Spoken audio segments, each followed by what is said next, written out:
14th Vice President of the Republic of the Philippines, Vice President-elect Sara Duterte.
Assalamualaikum to our foreign guests, sa aking mga kababayan. Magandang hapon po sa inyong lahat. Maayong hapon sa inyong tanan. One of the most important lessons I have learned as I navigate life, and the same thing that I believe we should ponder upon as a one country, united in our determination to overcome our difficulties and achieve our aspirations, is that we should commit to heart the priorities of God, country, and family.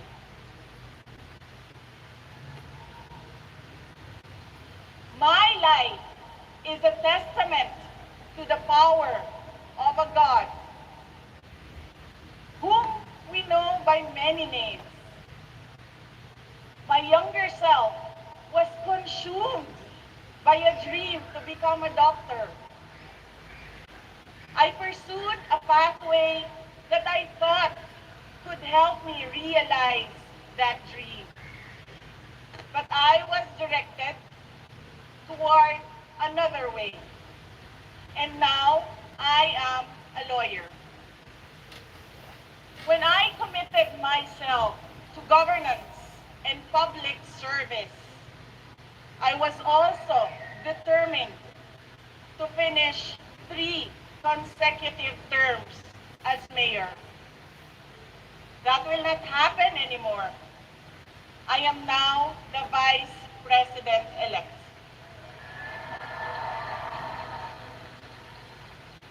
The voice of 32.2 million Filipinos was loud and clear. With the message to serve our motherland. And this message has been reiterated in my oath to consecrate myself to the service of the nation. There is a God whose will transcends the desires of our hearts, one whose will directs us to the way that we might not have imagined, but a way that consecrates ourselves every day to help our fellow men overcome the difficulties they face in their lives, to change lives, to save lives. If you all take a moment to listen to the call to serve and decide to heed the call, In the same way that many are already devoting their lives as hardworking farmers and fisherfolk that ensure that there is food on our tables, dedicated health workers who help the sick, brave soldiers who fight for our country, honest and fair entrepreneurs who support our economy, patient school teachers that guide our children. I believe the country will be heading towards a future of hope, security, strength, stability, and progress. Today, we celebrate the life and works of our national hero, Dr. Jose Rizal. May his memory light up the fire within us to become patriots. Rizal taught us that selflessness and sacrifice could change our country's fate and shape our children's future. The bravery of Rizal completes the fabric of our identity as Filipinos. Magkasama sana tayong bumangon bawat araw, kasabay ang nag-aalab na pangako sa ating mga puso na mahal natin at patuloy nating mamahalin ang Pilipinas hanggang tayo ay nabubuhay.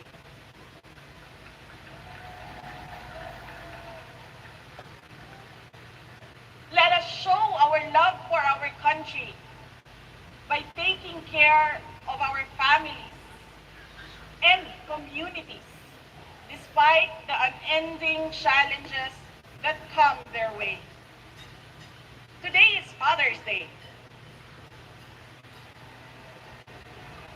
This is a time for families.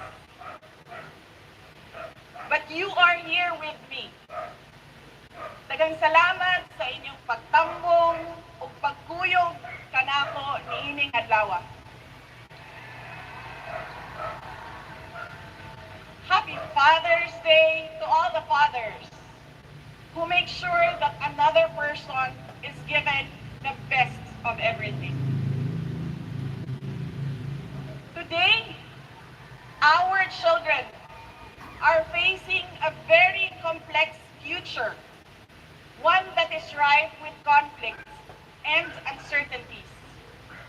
Some of these challenges include the winding cycle of poverty, the trauma of broken families, the lifelong baggage because of irresponsible and bad parenting, the abandonment issues due to an absentee parent, the anguish of gender confusion and discrimination, the destruction brought about by drugs, the lure of easy money in criminality, cases of HIV and other sexually transmitted diseases, the failure to identify and speak up against different kinds of abuses, the life-altering effects of teenage pregnancy, the detrimental effects of illiteracy, the emotional injury of bullying, unstable mental wellness, recruitment to support terrorism, misinformation in the internet. The list could be endless. A strong, loving, happy family sets down all the basic foundations essential in the development and growth of a child. home, parents have the duty to teach children the values of integrity, discipline, respect, and compassion for others. And we should never forget that it is the duty of each Filipino family to emphasize that education begins at home.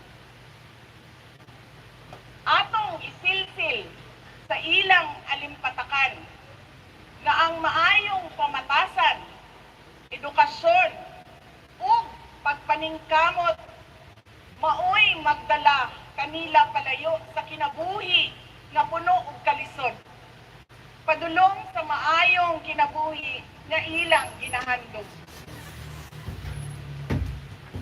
We should not, as we cannot afford to squander the future of our children.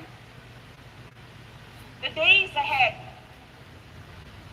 may be full of challenges that call for us to be more united as a nation. But let me reiterate this.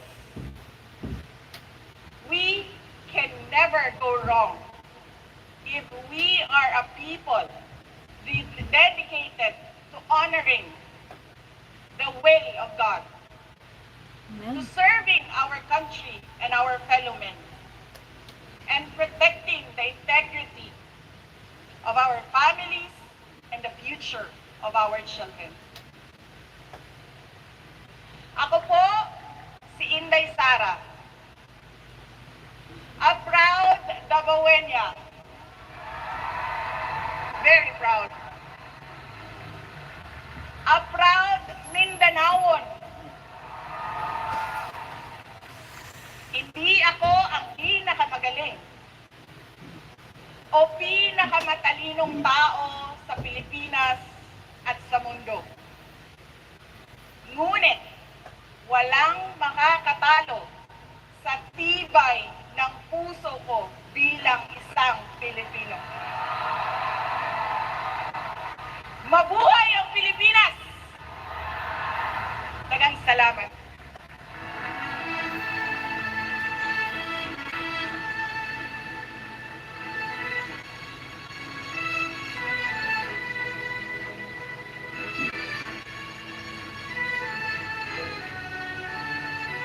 Thank you very much, Vice President-elect Sara Zimmerman Duterte, for your message.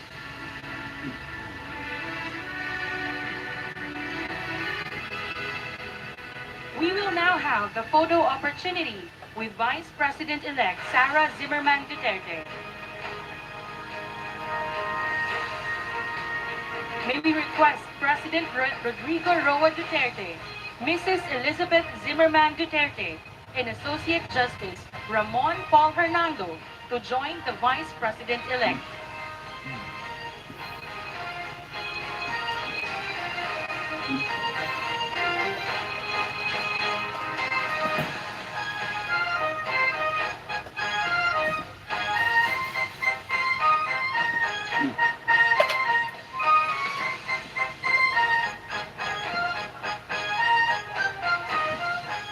For the second batch, may we call former President Gloria Macapagal Arroyo to join on stage.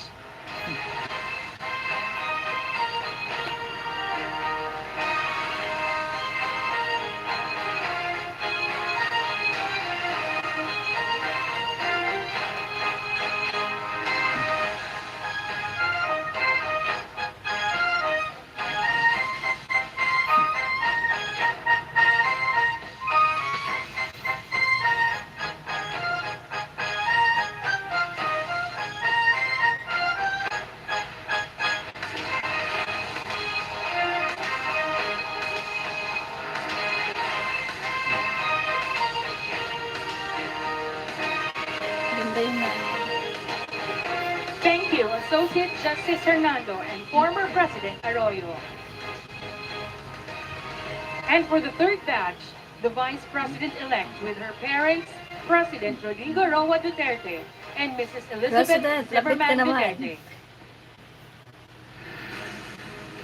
siya.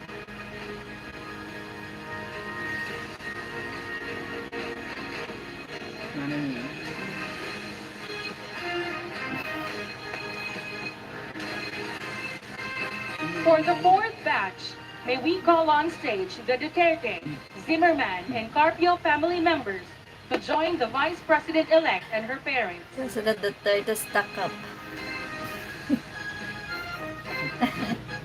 What happened, President Duterte? Tahimik lang siya. Tahimik lang si President Duterte. Papanik na ang mga pamangkin. Maybe it's pamangkin, kapatid. I don't know if Titi Duterte is there also. Or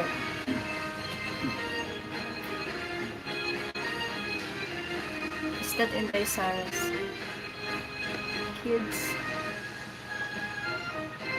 There's the Dutertes. First time nung makita sila talagang magkakasama ang pamilya. Good evening po sa lahat ng mga sumusubaybay, sa ating mga subscribers sa Showbiz Snaps. Maraming salamat po. Ayan, ang bagong mayor ng Davao, si Baste Duterte, the outgoing President Duterte, and the mommy of VP Duterte na pinagmanahan niya. Kaya pala pretty itong si Inday Sara. Well, syempre gwapong-gwapo din ang ating Pangulong Duterte. Yan. Mix, no? Sobrang dami ng tao. Makikita nyo po talagang sinuportahan ng mga Dabawenyo. Ayun nga kay VP Sara, siya ay proud Dabawenyo and proud Mindanaon.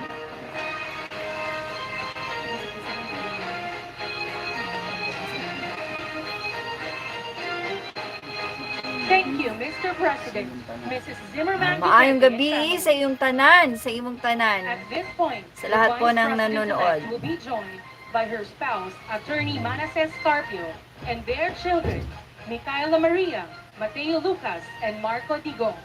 Actually, nandyan po ang ating Pangulo, no, ang papasok. President-elect Bongbong Marcos, syempre hindi niya palalampasin ang inauguration ng kanyang VP President. No, from Manila to Davao, talagang nag-fly ang ating bagong Pangulo ng bansa. Si President Duterte talagang na-stuck up na siya. Hindi na ko hinahaya. Ay, Komedyante talaga. Ay, super pretty nung mami ni Inday. Super pretty. Funny talaga ang ating Pangulo. Nagkita rin sila. Sobrang Di mo alam kung naiilang ba o ano siya sa kanya. Parang hanggang ngayon, takot si President Duterte sa kanyang first wife. Ayan, first wife. Is that Inday Sara Duterte's son? Very pogi, Oh, so sweet, mom. Nakikita natin, no, yung pagiging mami niya at pagiging government official, lalo na ngayon siya ay vice-presidente. And for our last batch, the Vice President Parang sinabi nung nanay ni President-elect Ferdinand R. VP. Marcos Jr. His Parang spouse, sinabi ni Attorney Liza Araneta Marcos. lumapit ka Ilocos naman. Norte Ayan. District 1 Representative-elect Sandro Marcos and Senator Amy Marcos. Oh, ayan na po ang ayun ang ating presidente ng bansa. Oh.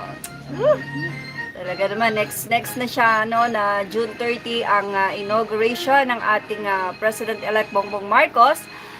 Syempre susubaybayan natin 'yan, no? Kaya naman tutok po dito sa ating Showbiz Snaps. Sorry for late live. At least nakaabot pa rin tayo. Because it's Sunday, so meron po tayong simba. At yan, inihatid pa rin natin sa inyo ang live replay. There, the first family. Paka-humble talaga at napakabait. Ano ba, overwhelmed ba ang ating Pangulo ng Bansa? Hindi nagsasalita.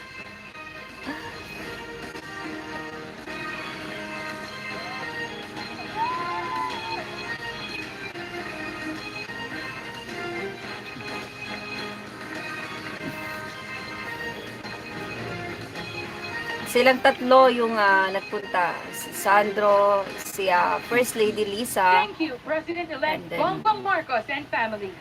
Yes. Ladies thank you and so gentlemen, that much. ends the inaugural ceremony. Ayan, Once nag-shake hands si again, si Pbbm. Thank you, Mayor President Rodrigo Ay, yan Roa ang kanya. Duterte, for your presence in this momentous event. Si Amy. Thank you and congratulations, Vice President-elect Sara Zimmerman Duterte. And to all of you, daghang salamat. Nakakatuwa. At okay, mukhang hanggang dyan na lang po ang ating live. Maraming salamat po. Ayan, ayan, nakikita niyo yung nakapangiti din tong si very serious ang ating Pangulo, no? Umuwi na si Duterte. Pauwi na. Ayan. Pauwi na.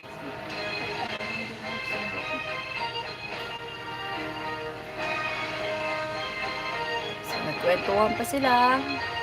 Yan ang mami, no, ni Inday Sara.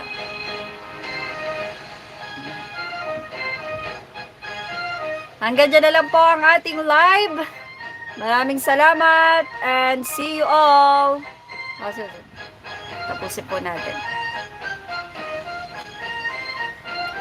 So, napakasaya ng inauguration. Ayan, si Pbbm at si Sandro, pababa ng stage. So, nakatutok sa kanila ang camera. President Duterte. Ang mami ni Inday Sara na napakabait at napakaganda, no? Pinagbanahan talaga silang lahat. Tisay na tisay si Mami Duterte. So, ayan, tapos na po ang inauguration at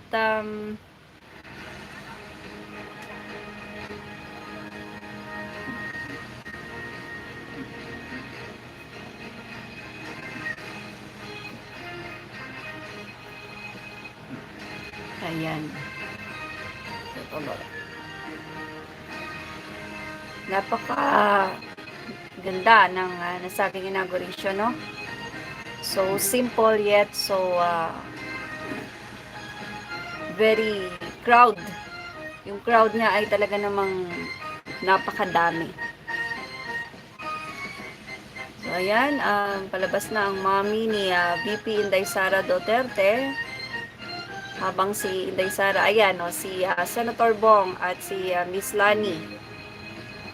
Ayan. Picture taking. Ayan, ang mga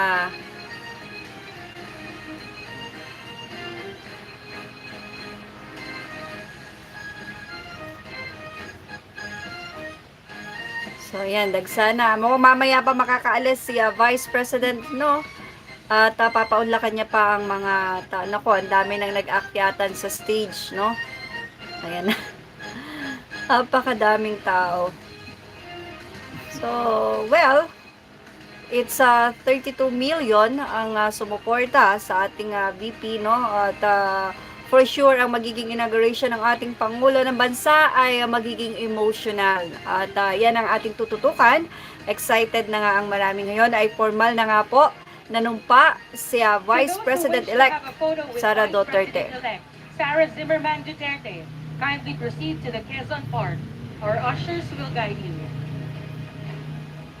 Again, to those who wish to have a photo with Vice President-elect Sara Zimmerman Duterte, kindly proceed to the Quezon Park. Our ushers will guide you. At dyan na po nagtatapos. Thank you and good evening. Bye-bye. Maraming salamat po.